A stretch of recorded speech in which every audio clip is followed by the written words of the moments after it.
Hey everybody! I'm really glad you're back to join me for another chapter of Tales of the Fourth Grade Nothing. It was really nice to see all of the pictures that people have started to send in of things that they're doing and things that they're learning.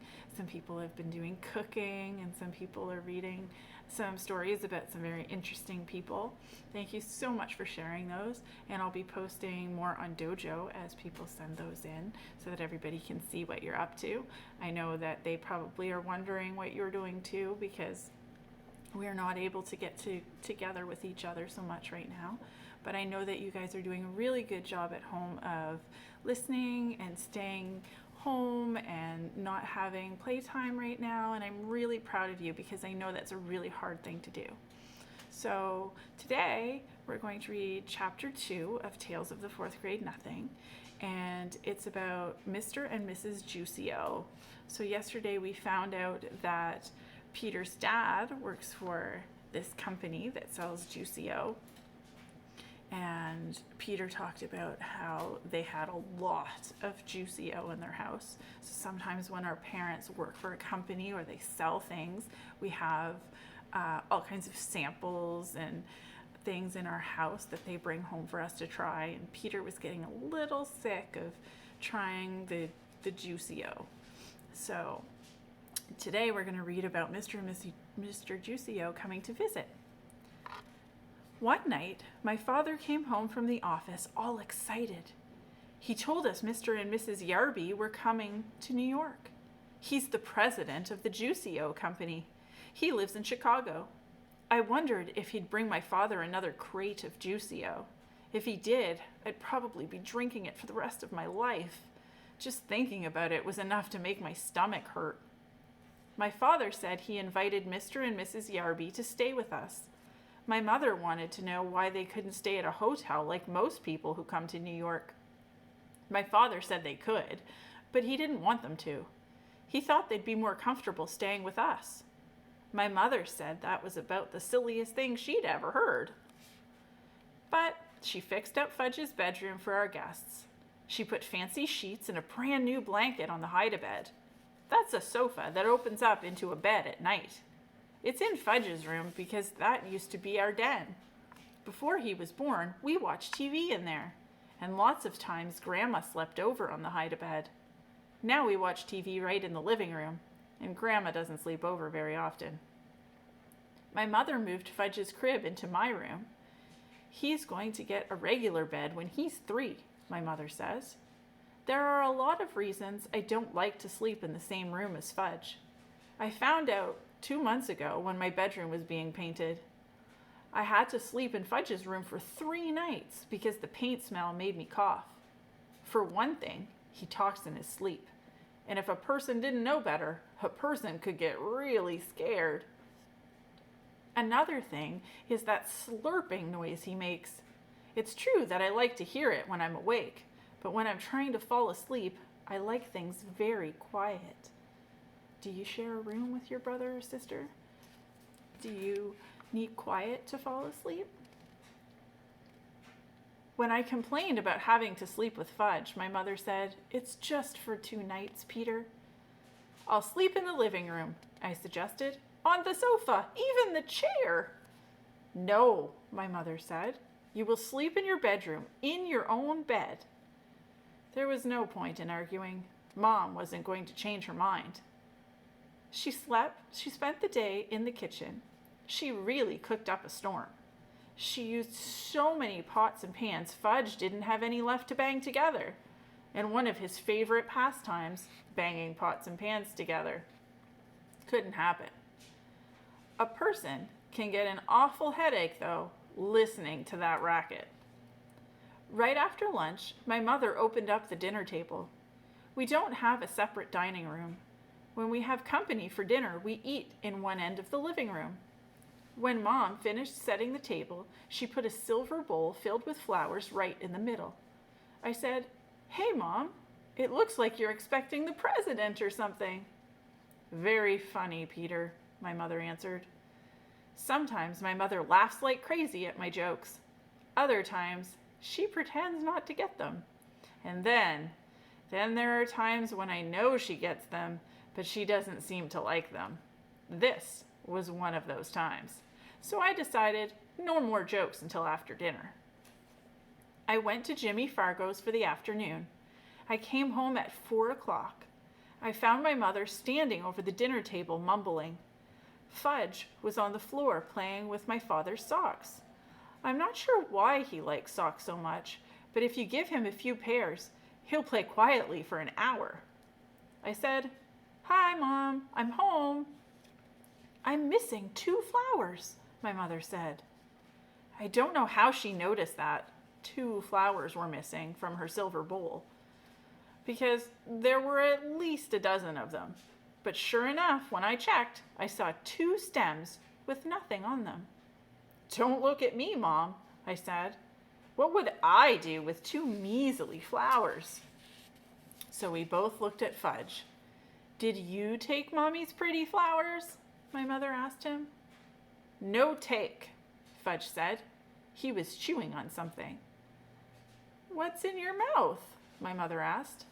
Fudge didn't answer. "Show Mommy." "No show," Fudge said. "Oh, yes." My mother picked him up and forced his mouth open. And what do you think she found? She fished out a rose petal. "What did you do with Mummy's flowers?" She raised her voice. She was getting upset.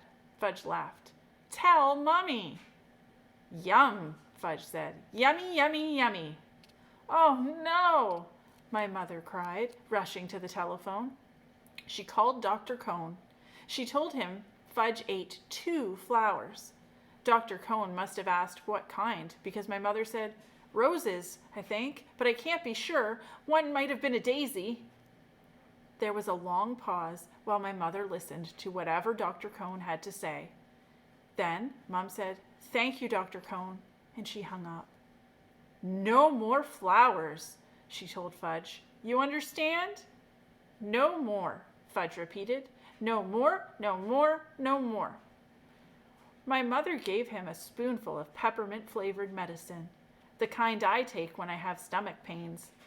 Then she carried Fudge off to have his bath. Leave it to my brother to eat flowers. I wondered how they tasted. Maybe they're delicious, and I don't know it because I've never tasted one. I thought.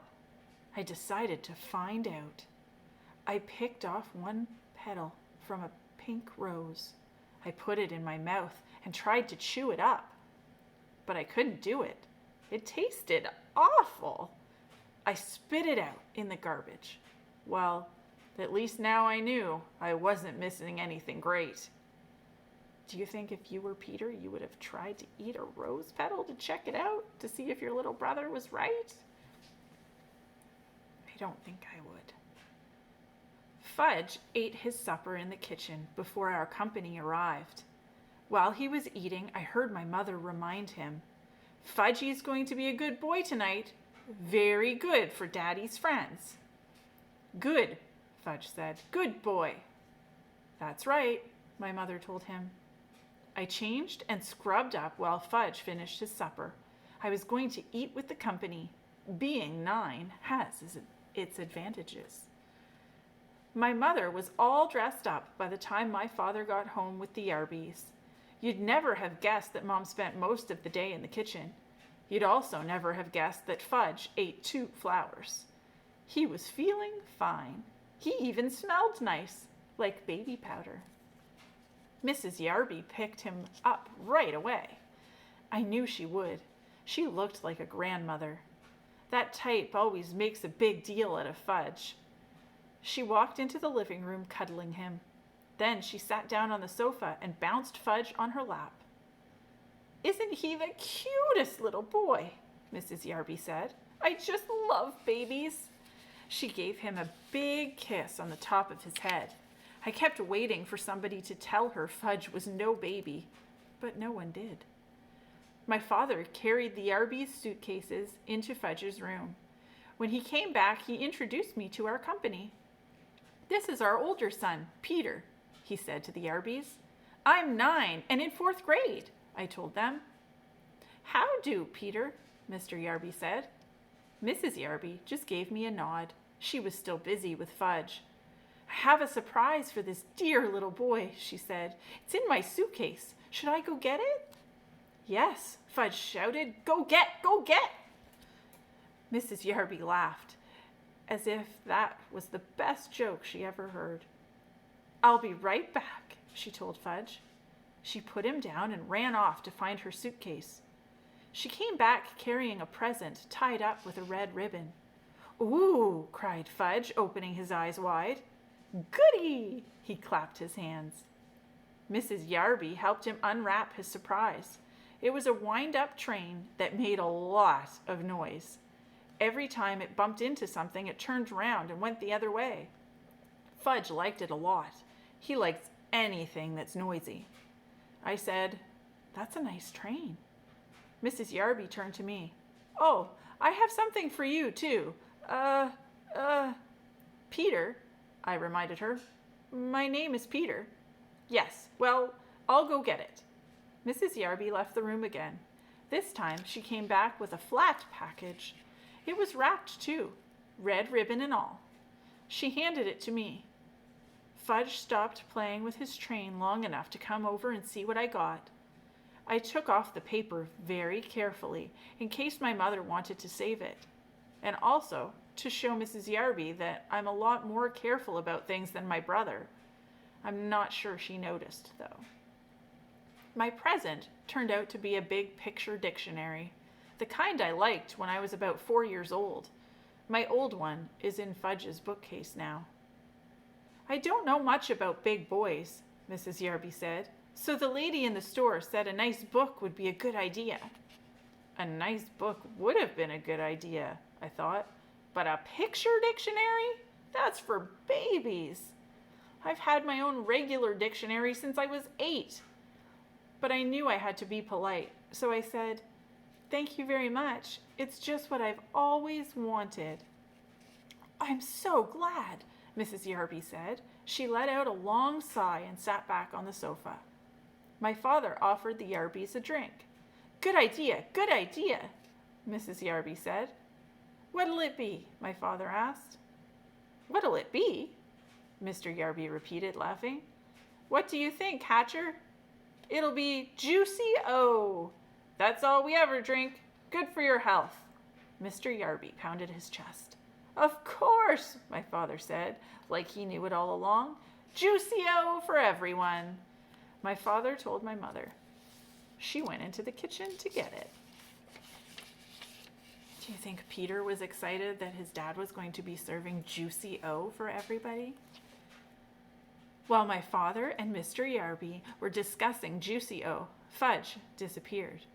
Just as my mother served everyone a glass of Mr. Yarby's favorite drink, he came back. He was carrying a book, my old, worn-out picture dictionary, the same as the one the Yarbys just gave me. "See," Fudge said, climbing up on Mrs. Yarby's lap. "See book." I wanted to vanish. I think my mother and father did too. "See book." Now Fudge held it up over his head.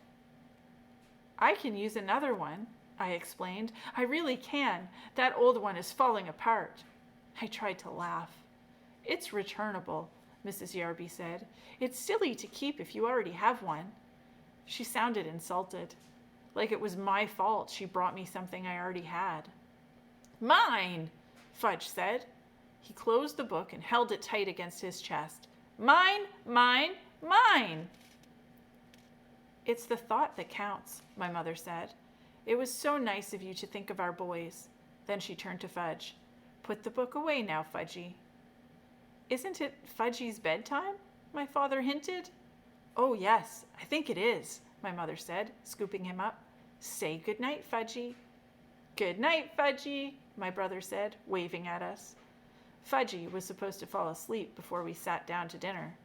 But just in case, my mother put a million little toys in his crib to keep him busy. I don't know who my mother thought she was fooling, because we all know that Fudge can climb out of his crib any old time he wants to. He stayed away until we were in the middle of our roast beef. Then he came in carrying Dribble's bowl. He walked right up to Mrs. Yarby. He thought she was his new friend. "See," he said, holding Dribble under her nose. "See, Dribble?" Do you remember what Dribble is? Mrs. Yarby screeched. "Oh, I can't stand reptiles. Get that thing away from me." Fudge looked disappointed. So he showed Dribble to Mr. Yarby. "See?" he said. "Hatcher!" Mr. Yarby boomed. "Make him get that thing out of here." I wondered why Mr. Yarby called my father Hatcher. Didn't he know his first name was Warren? And I didn't like the way Mr. and Mrs. Yarby both called Dribble a thing. I jumped up. "Give him to me," I told Fudge. I took Dribble and his bowl and marched it into my room. I inspected my turtle all over. He seemed all right. I didn't want to make a big scene in front of our company, but I was mad. I mean, really mad. That kid knows he's not allowed to touch my turtle. "Peter," my father called, "come and finish your dinner." When I got back to the table, I heard Mrs. Yarby say, "It must be interesting to have children. We've never had any ourselves." "But if we did," Mr. Yarby told my father, "we'd teach them some manners. I'm a firm believer in old-fashioned good manners." "So are we, Howard," my mother said in a weak voice. I thought Mr. Yarby had a lot of nerve to hint that we had no manners. Didn't I pretend like their dumb old picture dictionary was good? If that isn't good manners, then I don't know what is. My mother excused herself and carried Fudge back to my room. I guess she put him into his crib again. I hoped she told him to keep his hands off my things this time. We didn't hear from him again until dessert. Just as my mother was pouring the coffee, he ran in wearing my rubber gorilla mask from last Halloween. It's a very real-looking mask. I guess that's why Mrs. Yarby screamed out loud. If she hadn't made so much noise, my mother probably wouldn't have spilled the coffee all over the floor. My father grabbed Fudge and pulled the gorilla mask off him. "That's not funny, Fudge," he said. "Funny," Fudge laughed. "Funny, funny, funny, Fudgy." "Yes, sir, Hatcher," Mr. Yarby said. "Old-fashioned manners." By that time, I'm sure my father was sorry the Yarbys weren't staying at a hotel. I finally got to bed at 10. Fudge was in his crib, slurping away. I thought I'd never fall asleep, but I guess I did. I woke up once when Fudge started babbling. He said, "Boo, ba, mum, baba, baba, she," whatever that means. I didn't even get scared this time. I whispered, "Shh," and he did. Early the next morning, I felt something funny on my arm. At first, I didn't wake up. I just felt this little tickle. I thought it was part of my dream.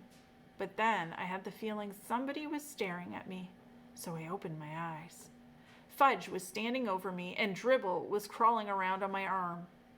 I guess Fudge could tell I was about ready to kill him because he bent down and kissed me. That's what he does when my mother's angry at him. He thinks nobody can resist him when he makes himself so lovable. And a lot of times it works with my mother, but not with me. I jumped up, put Dribble back into his bowl, and bumped Fudge hard. He hollered. My father came running into my room. He was still in his PJs. He whispered, "What's going on in here?" I pointed at Fudge, and he pointed at me. My father picked up my brother and carried him off. "Go back to sleep, Peter," he said. "It's only 6 o'clock in the morning." I fell asleep for another hour, then woke up to an awful noise. It was Fudge playing with his new train. It woke up everybody, including the Yarbys. But this time, there was nobody they could blame.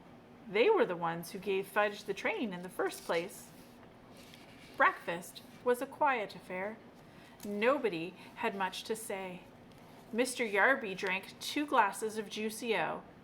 Then he told my father that he and Mrs. Yarby had their suitcases packed. They were leaving for a hotel as soon as breakfast was over. My father said he understood. that the apartment was too small for so many people. My mother didn't say anything.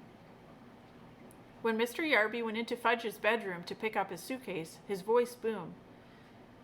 Hatcher! My father ran toward the bedroom. My mother and Mrs. Yarby followed him. I followed them. When we got there, we saw Fudge sitting on the Yarby suitcase.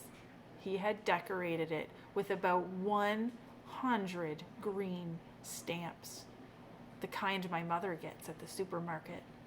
See, Fudge said. See, pretty. He laughed. Nobody else did. Then he licked the last green stamp and stuck it right in the middle of the suitcase. All gone, Fudge sang, holding up his hands. It took my mother half an hour to peel off her trading stamps and clean up the Yarby suitcase. The next week, my father came home from the office and collected all the cans of Juicio in our house. He dumped them into the garbage.